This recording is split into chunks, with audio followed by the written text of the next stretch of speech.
Jadi sebetulnya pengelolaan keuangan ini ya sama saja usaha dan keluarga, keluarga. Jadi substansinya kira-kira sama gitu.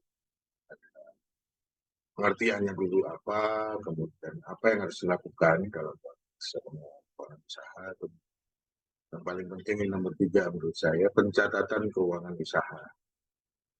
Memang seperti tadi sudah disinggung Pak Luhur bahwa segala sesuatunya memang harus dicatat. Gitu. Apalagi ini konteksnya adalah usaha. Karena berbeda dengan pengelolaan keuangan. Maka nggak ada keluarga di mana setiap kali kita terima uang ya sudah itu bisa langsung dipakai untuk keluarga. Atau bisa dibelanjakan, bisa dialokasikan. Gitu. Tapi kalau di keuangan usaha ini kan berbeda. Jadi saya langsung saja lompat ke slide yang selanjutnya. Jadi ini ya, model keuangan, pengelolaan keuangan UMKM ini kan sebetulnya seperti ini. Jadi pendapatan penjualan itu harus dikurangi biaya-biaya sebelum sampai ke sama seperti yang sudah pernah kita bahas, kita diskusikan beberapa bulan yang lalu saat kita membahas pelaporan keuangan sederhana, laporan sederhana. Untuk melihat apakah usaha yang kita jalankan ini menghasilkan keuntungan atau tidak, itu ya seperti ini langkahnya. Dari pendapatan penjualan itu tidak bisa kita langsung pakai, tidak bisa langsung dipindah ke keluarga untuk dibelanjakan. Tapi karena usaha ini butuh biaya. Pada saat memulai usaha kita butuh biaya. Jadi biaya-biaya produksi, biaya tetap, gaji pemilik, dan seterusnya itu yang harus dikeluarkan dulu sebelum kita bisa menikmati itu. Itu baru satu. Biaya yang terkait dengan produksi biasanya hal ini disebut sebagai harga pokok produksi. Berikutnya kita masih harus mengurangi lagi biaya-biaya lain. Administrasi, ada biaya penyusutan, pencadangan yang waktu lalu sempat kita bahas juga, kita singgung dengan agak sedikit panjang gitu ya. Setiap kali kita melakukan aktivitas atau kegiatan usaha pasti ada hal yang kita investasikan, entah alat, entah barang-barang yang tahan lama yang bisa digunakan dalam jangka waktu yang cukup lama, selama mungkin lebih dari 1 tahun, bisa 5 tahun, bisa 10 tahun, misalkan kita investasi mesin, kita investasi dari peralatan dapur, kita beli talase, kita beli lemari pendingin, dan seterusnya itu juga harus dicadangkan masukannya. Setelah semuanya itu keluarkan, barulah kita bisa untuk bisa memperoleh keuntungan. Jadi, seperti kemarin sempat kita ilustrasikan ya, amplop misalkan pendapatan penjualan kasih ini coklat gitu. Nanti amplop berikutnya amplop biaya ya kita kasih ke orang lain, kita keluarkan dulu biaya produksi langsung, harga pokok produksi. Dari pendapatan penjualan dikurangi harga produksi, maka keluarlah harga kotornya, keuntungan kotor. Setelah itu dikurangi lagi masih ada. Tadi yang disebutkan saran, masukan, dan seterusnya administrasi, kurangi lagi amplop yang mungkin warnanya tidak, dan baru labanya kita bisa. Dari laba itu baru kita tentukan, berapa yang kita alokasikan. Memperbesar usaha, dan juga 100% dari keuntungan itu kita pakai, tapi harus sebagian disisihkan untuk besar usaha. Putar kembali. Sebagian dipakai untuk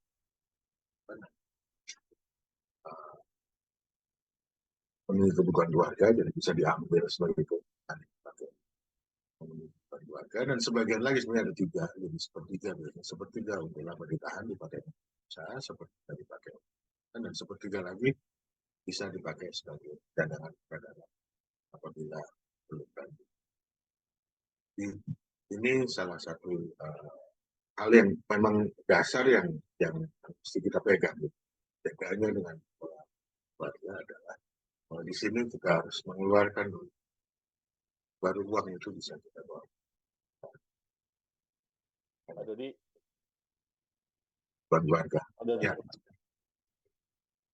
Pak Dodi bisa tanya Pak Dodi. ya, ya. Jadi sebaiknya kalau lihat seperti ini, itu penyusutan atau cadangan kelanggengan itu sebaiknya dimasukkan pada biaya lainnya atau bagian dari keuntungan. Biaya lainnya, biaya lainnya, Biaya lainnya. masuk di biaya lain. Jadi ada Masuk dari biaya pendekatannya memang lainnya. dia biaya lain-lain karena dia tidak langsung terkait dengan proses produksi. Biasanya ini masuk ke biaya tetap. Nanti biaya ini juga akan pada saat kita misalkan menghitung break even point, impas gitu ya, ini istilah baru lagi. Misalkan itu biasanya teman-teman kan juga sudah paham poin. Nah itu cadangan-cadangan penyusutan itu masuk ke biaya-biaya tetap yang harus kita hitungkan. Jadi kalau kita bisa misalkan sewa toko misalkan berapa 5 tahun, hanya misalkan 5 juta gitu. Jadi setiap tahun ada 1 juta yang harus kita alokasikan. Nah ini nanti masuk di biaya tetap, akan mempengaruhi perhitungan kita tentang berapa kita impas, berapa jumlah penjualan yang harus kita lakukan sebelum kita mencari. Jadi itu masuk ke biaya lainnya. Intinya itu. Masuk biaya lain walaupun dia tidak harus terlalu dikeluarkan untuk dibayarkan kan gitu kan. Oh iya, iya, iya. Itu istilahnya adalah biaya yang non cash gitu ya, biaya yang tidak dikeluarkan. Tapi sebenarnya kita hitung dalam apa namanya, hitung laba rugi, tapi biaya itu kita simpan sebetulnya. Oke. Kita simpan. Jadi sebetulnya makanya itu kemarin sempat ada pertanyaan, sebaiknya kalau usaha itu harus ada cadangannya atau duitnya diputar semua. Nah, jawabannya adalah harus ada yang disimpan. Tidak bisa uang kita putar semua. Karena itu sama dengan menaruh telur dalam satu keranjang. Artinya kita menyimpan misalkan apa namanya dari pencadangan itu untuk biaya penyusutan itu kan berupa uang gitu. Ya. Terus dari simpanan itu kita putar lagi untuk jadi modal usaha. Nah, itu berarti kan apa namanya berputarnya di tempat yang sama gitu. Ketika terjadi sesuatu dengan usaha, maka ini jadi ikut masuk di situ. Jadi sebaiknya pertanyaan yang kemarin juga sudah sempat saya singgung dengan Pak Luhur bahwa begitu kita punya cadangan-cadangan ini, kita juga harus berpikir menyimpannya nantinya di mana. Pencadangan-pencadangan ini berupa biaya yang tidak kita keluarkan, tapi kita simpan. Terus saja kita harus simpan di tempat yang paling aman, tempat yang apa namanya risikonya paling rendah, karena sewaktu-waktu uang ini akan dibutuhkan. Di tempat yang paling liquid, kalau bisa, di tempat yang paling gampang dicairkan gitu ya. Kalau ini ya tabungan lah, taruh di tabungan, sewaktu-waktu bisa diambil, ya mungkin bunganya juga nggak besar, tapi risikonya yang paling minimal. Ya, tapi dia apa jaga-jaga jika terjadi sesuatu maka itu bisa dikeluarkan secara liquid Bisa gitu ya. dikeluarkan seketika itu juga. Ya, jadi jangan sampai itu masuk pada sesuatu yang tidak liquid padahal ini kita butuhnya itu liquid. Jadi itu kan kalau misalnya kendaraan tiba-tiba rusak atau harus ganti apa itu bisa langsung dikeluarkan dari biaya cadangan tersebut ya, dari cadangan Ya, tersebut. Oke. Pak Dodi, jadi jadi makanya setiap kali bicara soal pengelolaan keuangan, akhirnya juga mau nggak mau harus nyinggung ke aspek investasi. oke. Simpennya harusnya di mana? Karena kan zaman sekarang ini godaan orang nyimpen uang itu macam-macam. Ikut arisan ini aja, ikut apa namanya usaha ini aja di luar, diputar di sini, diputar di sana, ini lebih aman, lebih ini, lebih itu. Tapi begitu, padahal itu adalah cadangan untuk usaha kita gitu. Waktu bisa kita butuhkan dan harus cepat gitu, harus liquid, harus segera cair gitu dan segera bisa kita pakai gitu. Kalau ternyata arisan misalkan bulanan gitu aja ya nunggu gitu, berarti kalau alatnya rusak hari ini masih tanggal berapa ini 17 September misalkan arisan baru cair tanggal 1 Oktober ya berarti kita masih walaupun itu hari bisa nunggu gitu ya. kalau bisa nunggu sih nggak apa-apa, kalau nggak bisa ini Ini Padahal sudah ada sebaiknya. order gitu ya, susah ya. Iya, Terus kemudian sama misalkan nyantolnya, kayak apa ditaruh di emas aja silakan, tapi kan juga emas juga pasti ada waktu tunggu kan, jual, ya, keluar dan seterusnya, seterusnya. Tapi ada sekarang model tabungan emas, yang ada kan sekarang masalahnya literasi keuangan itu memang harus terus-menerus dilakukan karena produk keuangan ini juga berkembang terus gitu. Sekarang ada yang nah, menawarkan tabungan setara dengan emas, hati-hati gitu ya. waktu-waktu bisa diambil dan itu anu apa namanya itu legal beberapa perusahaan besar seperti Pegadaian pun mengeluarkan produk semacam pada Oke, menyimpan baik Pak tapi Dodi. Pertanyaan kedua, jadi berarti eh, itu jadi bisa dikasih note ya Mas Luhur. Jadi misalnya apa cadangan atau cadangan kelanggengan atau penyusutan itu masuk pada biaya lainnya. Yang kedua, kalau kayak pajak untuk UMKM yang di bawah berapa Mas Dodi, itu kan pajaknya final ya Mas Dodi? pajaknya final. Kemarin kita sudah sempat singgung mungkin kalau di skema ini kelihatan ditaruh di belakang ya pajak. Ya, Tapi sebetulnya hitungannya itu mesti ada garis sebetulnya balik ke pendapatan. Jadi pajak ya, itu kalau untuk UMKM dengan omset atau perputaran usaha di bawah 4,8 miliar setahun, salah itu pajaknya langsung diambilkan dari omset sebesar 0,5% per tahun dari omset tahunan ya. Ya memang ada kewajiban untuk lapor bulanan, tapi lapor bulanan itu kan sebetulnya cuma store berapa, nanti begitu SPT tahunannya diketahui berapa kurang stoknya. Kan setiap ya, tanggal 30, kalau badan usaha itu 30 April, sampai Maret, ya. setiap tahun. Eh, Pak Ketut ada ya Pak Ketut? Pak Ketut. Iya Pak, iya, iya. Nah, ini mungkin buat teman-teman yang sudah graduasi terutama, gitu kan ya. Itu skema ini apa namanya tolong di monitor betul ya Pak Ketut, gitu kan. Nanti mungkin Mas Dodi sama Mas Luhur sama saya mungkin kapan kita bisa ngobrol apa namanya sikon khusus sama teman-teman yang sudah graduasi untuk apa namanya tadi itu apa pendefinisian biaya lainnya, pendefinisian keuntungan dan pajaknya supaya mereka lebih rapi dalam menghadapi hidup ke depannya Pak Heru, hidupnya perusahaan ke depannya Pak Ketut. Iya Pak, iya Pak. Siap. Ya. Terus Iya. kemudian nanti selanjutnya untuk teman-teman pada saatnya sih teman-teman yang akan digraduasi pun harus siapkan. Tapi saya pikir yang graduasi dulu gitu ya.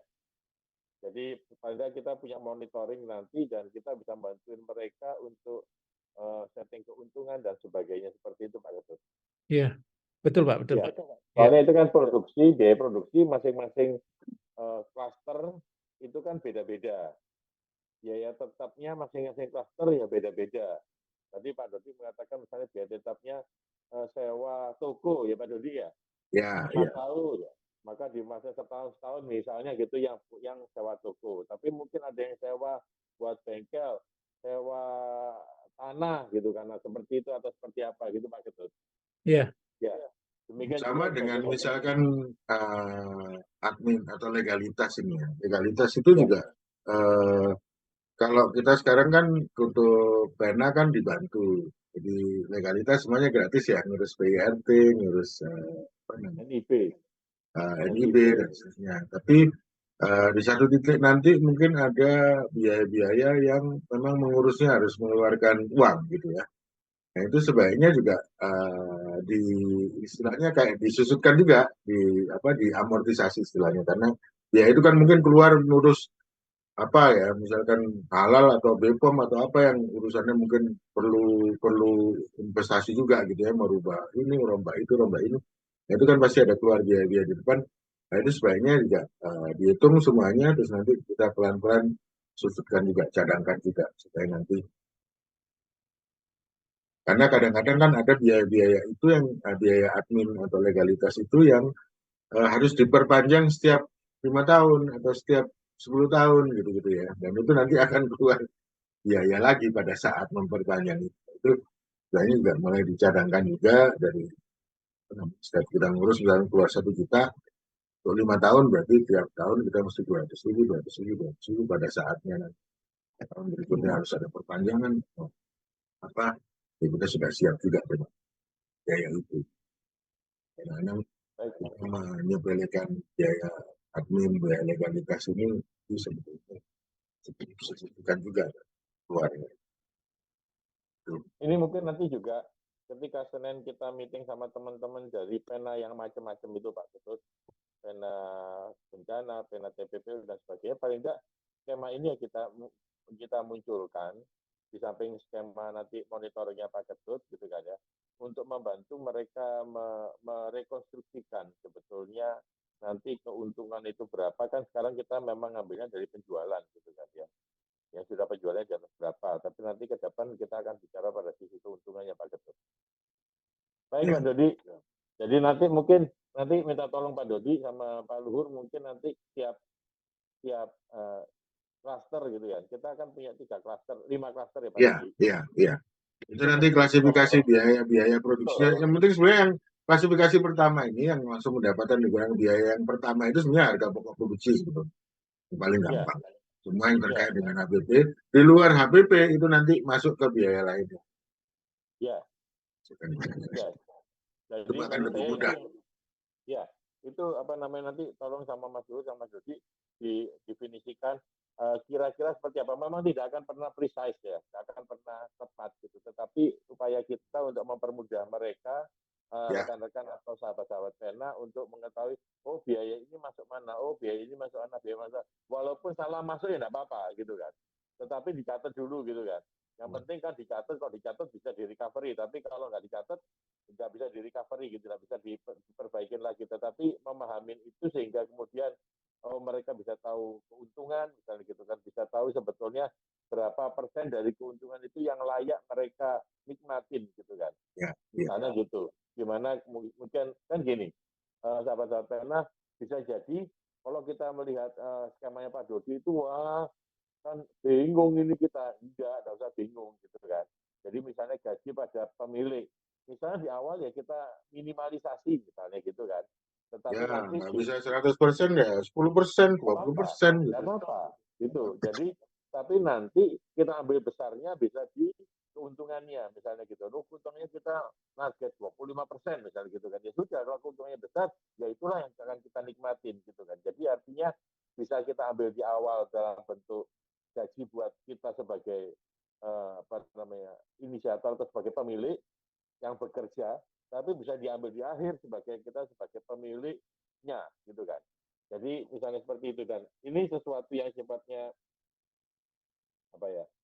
sifatnya dinamis gitu kan, yang nggak apa-apa, nggak usah bingung. Tapi kalau mau tanya silahkan. Dan ini kalau nggak ada Pak Faisal ya nanti Pak Faisal saya akan sampaikan kedepannya kita harus lebih bisa mengatakan pada sisi cost structure gitu ya, struktur biayanya seperti apa. Tiap-tiap bisnis kita punya 5 domain: makanan minuman, jasa dan perdagangan, kriya dan jahit atau kerajinan dan jahit, terus kemudian pertanian dan peternakan. Silakan dilanjut Pak Dodi. Ya, oke. Itu tadi kira-kira model pengelolaannya seperti itu yang namanya laporan laboratory sederhana. Biasanya kita bisa susun itu setiap bulan supaya lebih jelas gambarannya. Kita coba masuk ke studi kasus ini.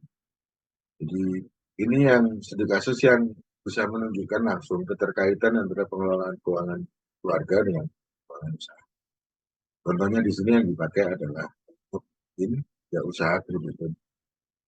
Ini ibu rumah tangga, jadi dia punya suami, punya penghasilan, kemudian dia membuka usaha kredit tempe. Kredit tempenya ini saat ini mampu memproduksi 60 bungkus per hari atau 1.800 bungkus per bulan. Ini produksinya.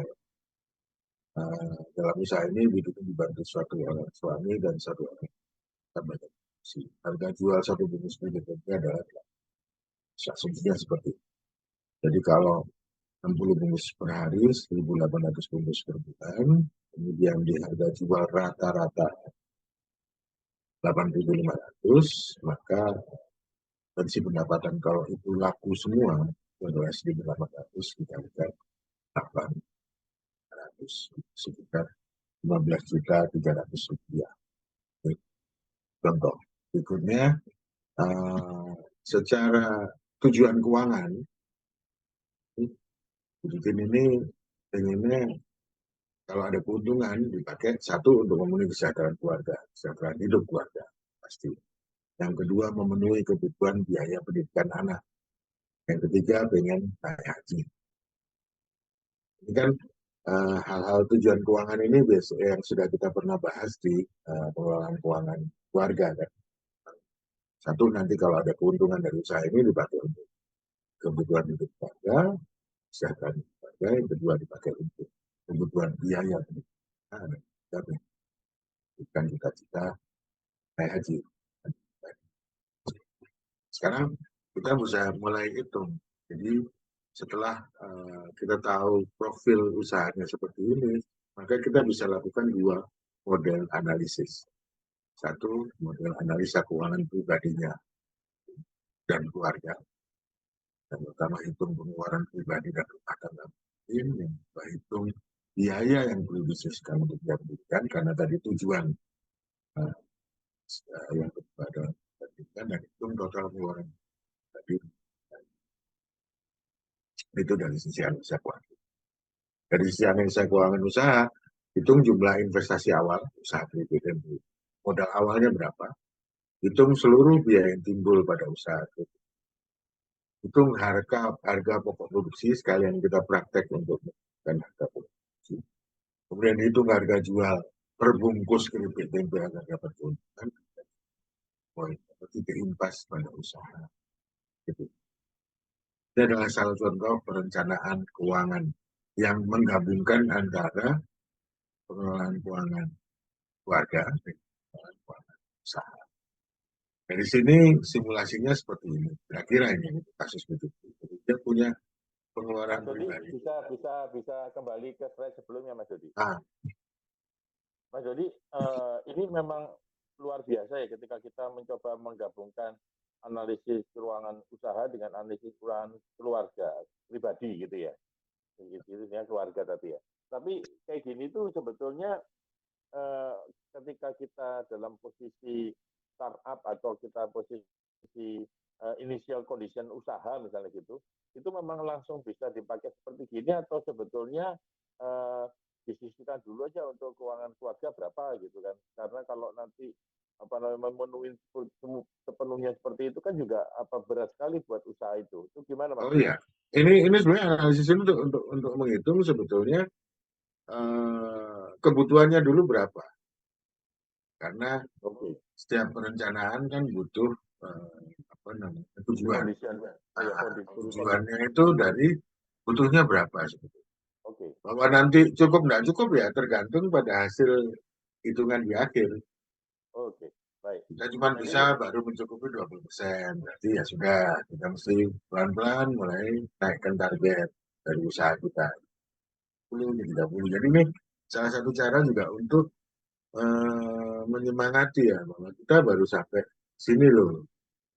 Ini biasanya karena yang juga fakta yang kadang-kadang harus kita tampilkan secara apa adanya, secara terbuka gitu ya. Adalah bahwa kadang ya memang belum cukup. Satu, dua, mungkin dari sisi tujuan keuangan, kalau ini kan untuk memenuhi kesejahteraan keluarga, untuk pendidikan anak, untuk naik haji misalkan gitu. Tapi mungkin pada kasus tertentu tujuan keuangannya dari sisi pribadi, misalkan dari awal sudah ada harus melunasi pinjaman sebesar sekian, melunasi hutang sebesar sekian, misalkan itu. Jadi kita sudah dari awal sudah tahu bahwa profilnya seperti ini. Ini salah satu cara untuk itu. Bukan berarti terus dari sini terus malah nggak semangat gitu ya. Tapi mudah-mudahan dengan tujuan yang lebih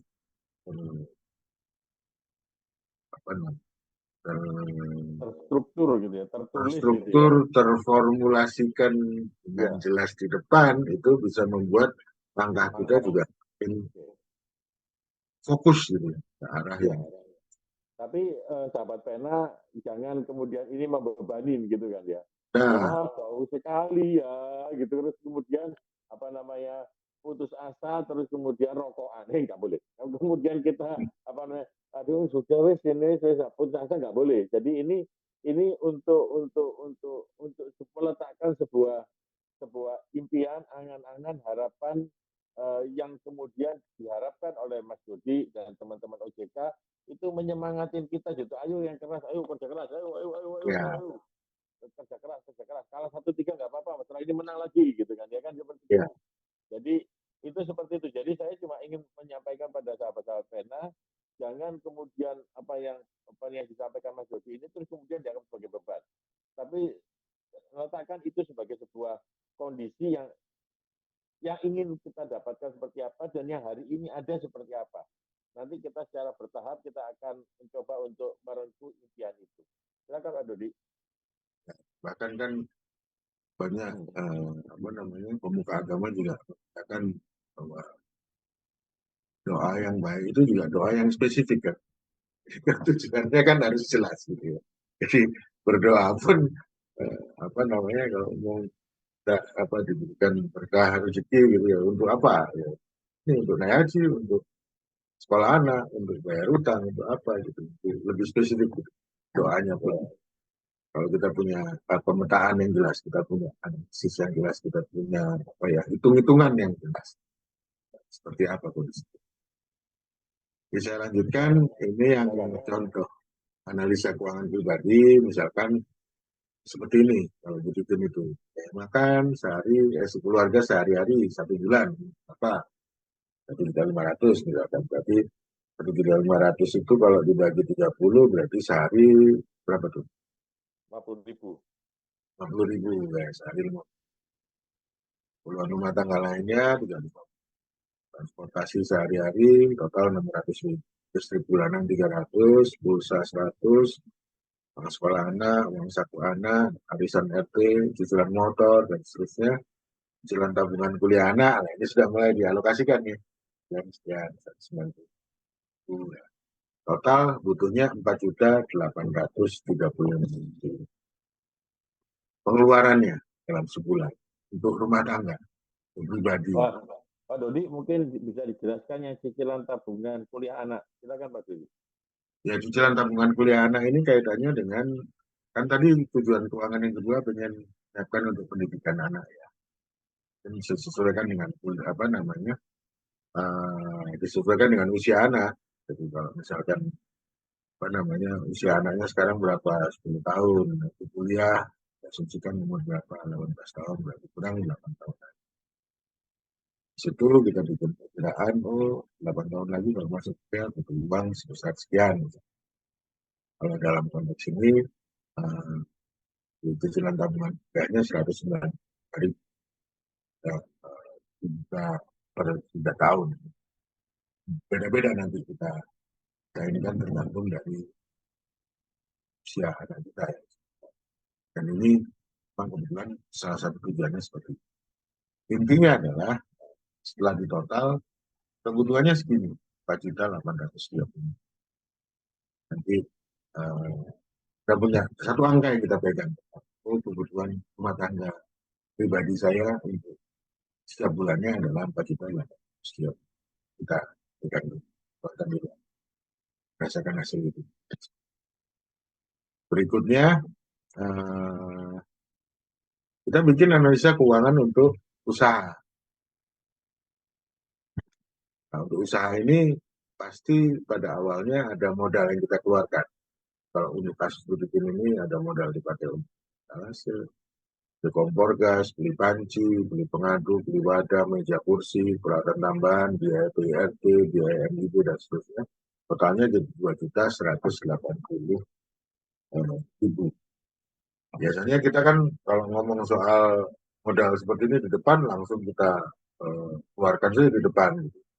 Ya memang harus kita bayar di depan, tapi nanti di dalam pembukuan atau pencatatan usaha itu perhitungannya lain. Kita akan susutkan masing-masing. Nah, sebetulnya kan misalkan kayak etalase itu bukan barang yang kita pakai sekali, tapi punya umur tentu. Peralatannya ada istilah cadangan kelangkaan atau sebagainya. kompor gas itu juga, kompor dan gas itu juga mengukur. Sekali pakai buang, tapi dia kan punya masa produktif selama tahun. Panci, pengaduk, wadah, meja kursi dan segala macam. Dan apa? Biaya pengurusan PIRT, misalkan 300.000 PIRT itu sekali, tapi bisa pakai seterusnya. Pembelian peralatan usaha penting untuk dicatat jumlahnya, harganya, serta untuk sudah nanti masuk ke yang tadi sudah cadangan penerimaan. Ya kalau dalam konteks teman-teman sahabat pena, pastinya ini semua kan pasti sudah ada waktu itu. Misalkan dapat dari pena berapa 5 juta dipakai untuk beli apa? Sebagian mungkin peralatan dapur, mesin sealer, kulkas ada. Kulkas ada nggak ya? Mesin pendingin ya. Kemudian di etalase. Ini pencatatannya seperti ini. Sepanjang barang itu masih ada dan kita masih pakai untuk produksi, maka kita catat dan mulai sisihkan. Nah, itu kira-kira. Berikutnya kita menghitung biaya tetap ya. Ini salah satu contoh menghitung biaya tetap ya. Jadi penyusutan tadi kita hitung. Penyusutan etalase misalkan 210.000 tadi. Periodenya kira-kira masa umur ekonomisnya ada 50 bulan. Nah, tiap bulan adalah 210.000 bagi 50 setara dengan 4.200. Jadi kecil-kecil nggak apa-apa. Selain kompor dan gas 280.000. Subsidi berkomnya sama 50 bulan. Jadi langsung dibagi 50. Ini yang menyambung pertanyaan beberapa waktu yang lalu, sebaiknya dengan metode apa? Metode yang paling gampang saja. Langsung kita kan berapa umurnya kita bahas, berapa umur penuhnya kita bahas. Ini contoh semuanya dari kompor gas, panci, pengaduk, wadah, dan seterusnya sampai dengan total sukannya berapa, setelah di total. Ditambah biaya tetap yang lain, biaya tenaga kerja tetap. Tadi kan disebutkan bahwa ini dibantu oleh satu tetap dan ditambah biaya gaji owner. Kita mulai harus mulai berani menggaji diri sendiri, karena memang secara proses produksi biasanya owner ini juga langsung atau pemilik usaha dalam terlibat langsung dalam proses produksi. Harus berani juga kan gajinya berapa. Ini buat teman-teman sahabat pena juga, wah nggak sanggup Pak kalau segitu ya nggak apa-apa. Tadi kan sudah disebutkan bahwa misalkan menggaji diri sendiri ya mulainya berapa, kita nggak bisa sanggup 4.800.000 sesuai dengan yang keluar. Ya kita mulai berapa? 10%, 20%. Pokoknya kita sudah masukkan itu sebagai salah satu biaya tetap yang harus dialokasikan setiap bulan. Itu juga kan konteks ini. Selanjutnya, kalau sudah bisa ngitung biaya tetap, kita ngitung biaya tidak tetapnya. Tidak tetap adalah biaya yang tergantung dari berapa produksi kita. Jadi, kalau biaya tetap tadi kan berapapun kita produksi, berapapun kita jual, biayanya ya segitu. Tidak terpengaruh, tidak dipengaruhi oleh kuantitas produksi yang kita lakukan atau kuantitas penjualan yang buat setiap bulan. Tapi kalau ini biaya tidak tetap adalah biaya yang sangat tergantung dari kuantitas produksi kita. Ini kan sudah disebutkan bahwa mungkin 1.800 bungkus ya. Nah, ini ada biaya tidak tetapnya. Tempe pastinya beli sesuai dengan tepung beras, telur ayam, minyak goreng, bawang putih, penyedap rasa, plastik kemasan, lain-lain. Itu semua adalah biaya variabel atau biaya tidak tetap. Tergantung dari berapa yang kita produksi. Ini total biaya tidak tetapnya setelah dihitung bagi 1.800 bungkus adalah 7.900 sekian. Tidak tetap produksi per bungkus adalah 4.400 per bungkus. Setelah kita tahu penghitungan itu, cepat saja. Jadi nanti bisa diulang lagi ya. Kan slide-nya nanti. Pak Dodi, tanya Pak Dodi. Tadi yang 4.400 itu dari biaya tetap dan biaya tidak tetap apa hanya dari biaya? Hanya dari biaya tidak tetap saja. Nah, berarti makanya jadi itu yang harus dihitung teman-teman ya, bahwasanya itu masih dari biaya tidak tetapnya saja gitu kan. Silakan Pak Dodi. Ya, hanya dari biaya tidak tetapnya saja. Ini tulisannya kan total biaya tidak tetap produksi per bungkus, ini bagian paling bawah. Ya. biaya tidak tetapnya saja. Setelah itu kita total. Jadi kita sudah bisa ngitung total biaya tetapnya tadi 5.300.000. Total biaya tidak tetap 7.920.000. Biaya operasional totalnya adalah dari penjumlahan tetap adalah 13.209.000 per bulan. Jadi total biaya operasionalnya adalah kalau di total tadi 13.209 bagi 1.800, maka kalau di total HPP di sini adalah 7.308. Oke. Kalau kita lihat tadi, misalkan buku penjualnya berapa, 8.500 per bungkus, itu berarti sebetulnya sudah ada keuntungan.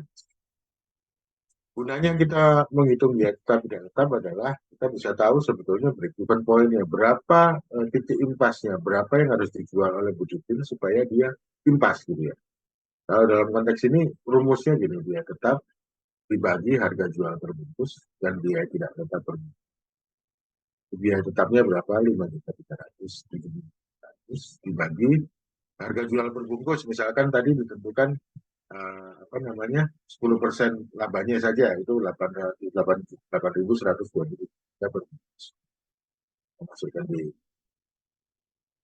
8127. Ya dikurangi, ya tidak tetap berbungkus 4.400. KBIP akan terjadi pada saat bisa menjual 1.400.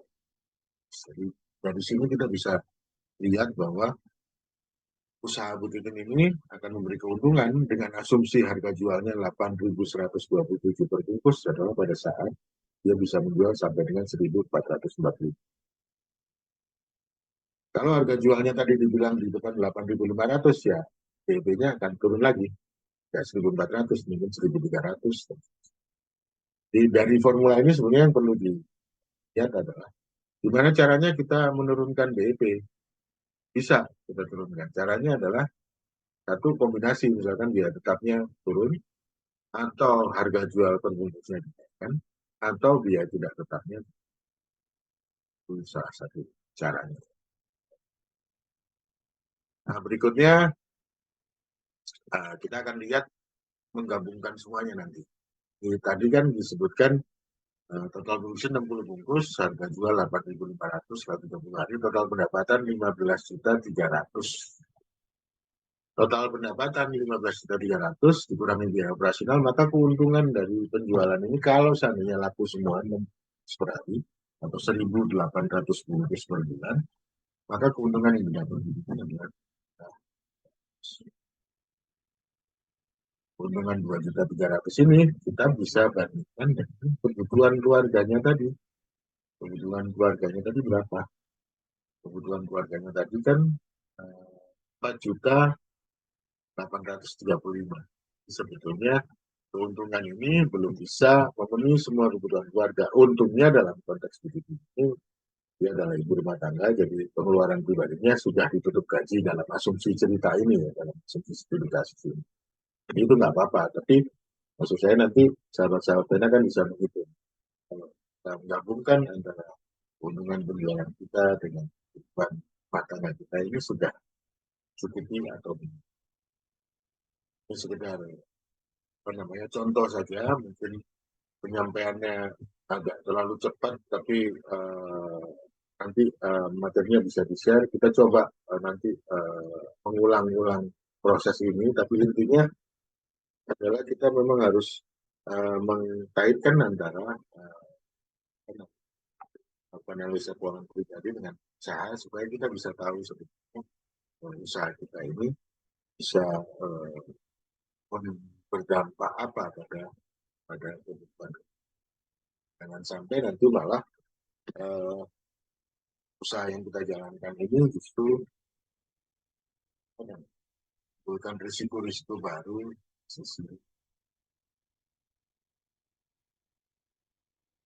Saya kira itu sih yang ingin share pada siang hari.